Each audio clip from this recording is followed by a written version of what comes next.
और अपना दायां हाथ छाती पर ठोक कर बोली, रब्बू ये मेरा मंदिर है, इसे इतना बढ़िया बनाना कि देखने वाले बस देखते रह जाएं।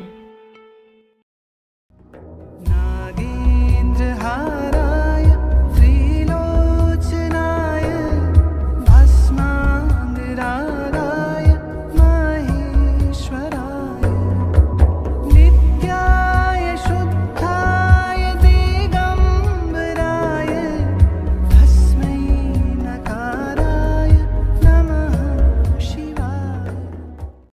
रक्षा सूत्र चैनल पर सभी भक्तों का स्वागत है।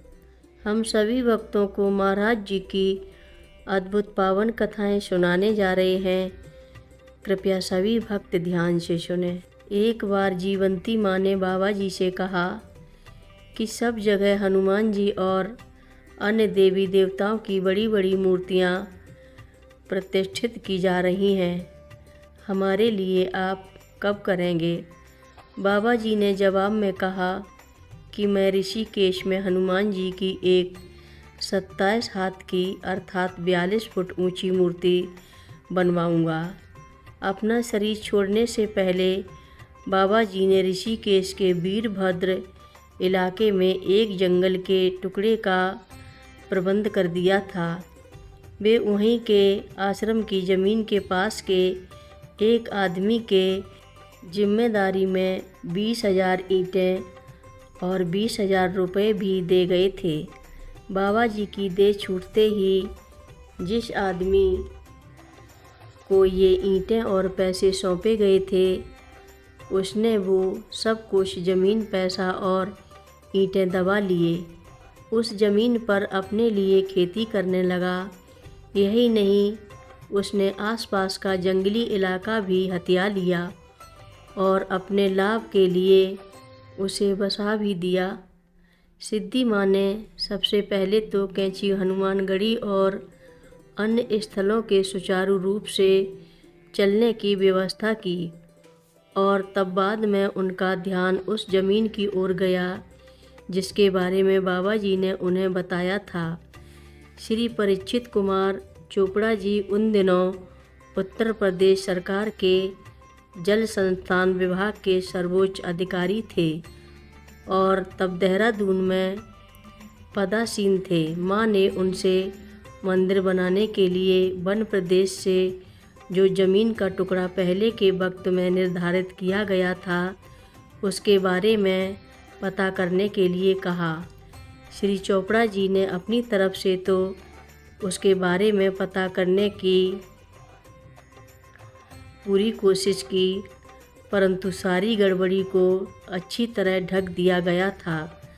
माँ ने मुझे भी श्री चोपड़ा जी के पास देहरादून भेजा और हम दोनों ने मिलकर प्रयत्न किया, पर नतीजा कुछ नहीं निकला।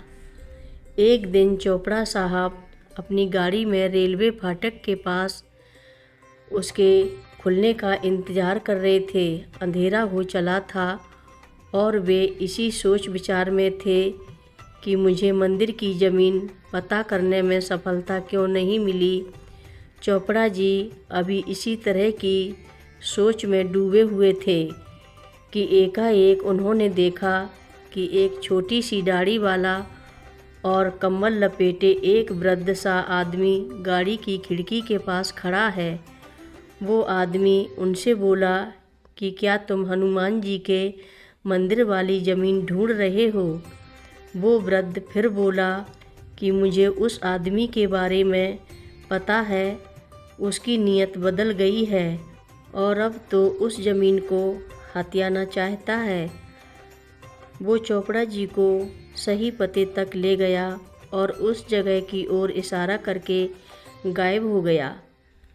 जब उस आदमी से उस ज़मीन के बारे में पूछा गया तो वो साफ साफ मुकर गया और कहने लगा कि उसे कोई ज़मीन नहीं दी गई थी। बाद में उसे वो वसीयत दिखाई गई जो कि बाबा जी ने खेहर सिंह जी के पास छोड़ रखी थी। ज़मीन खाली करने के लिए उस पर जोर डाला गया और कुछ पैसा दे दिवा के सारा मामला निपटाया गया उसी वक्त एक संगठन का निर्माण किया गया और माँ ने हम लोगों से कहा कि आधी रात को हनुमान जी की एक छोटी सी मूर्ति लाकर स्थापित कर दो। बाद में आगे आने वाले कई सालों तक वो आदमी हमारा बड़ा कड़ा विरोध करता रहा और यहाँ तक कि उसने आसपास के लोगों को भी हमारे खिलाफ उभारा और भड़काया। माँ ने हमसे मजबूती से खड़े रहने के लिए कहा।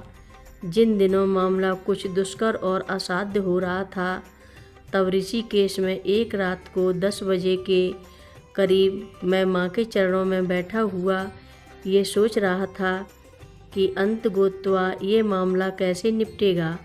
हम लोगों के पास बस 3 या 4 झोपड़ियाँ थीं और साथ ही में एक टीन डाला हुआ था जिसमें कि छोटी हनुमान जी की मूर्ति प्रतिष्ठित थी। साथ में लोगों की ओर से बहुत सा विरोध था। माँ अपनी आंखें बंद किए लेटी हुई थी। इधर मैं ये भी सोच रहा था कि पक्की इमारतें बनाने के लिए और जिन मंदिरों का निर्माण होना है उसके लिए पैसा भी चाहिए।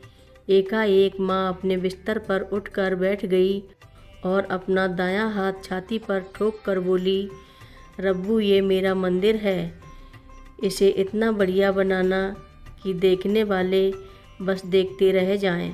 हर रोज़ महाराज जी की कथाएं सुनने के लिए रक्षा सूत्र चैनल को अवश्य सब्सक्राइब करें, शेयर करें और लाइक करें। घंटी बजाना ना भूलें। कमेंट बॉक्स में लिख भेजें, जय नीव करोरी बाबा जी महाराज। बोलो नीव करोरी बाबा जी महाराज की जय। बोलो। महाराज जी की कथाएं अंग्रेजी में सुनने के लिए रक्षा सूत्र इंग्लिश को अवश्य सब्सक्राइब करें। लिंक डिस्क्रिप्शन में उपलब्ध है।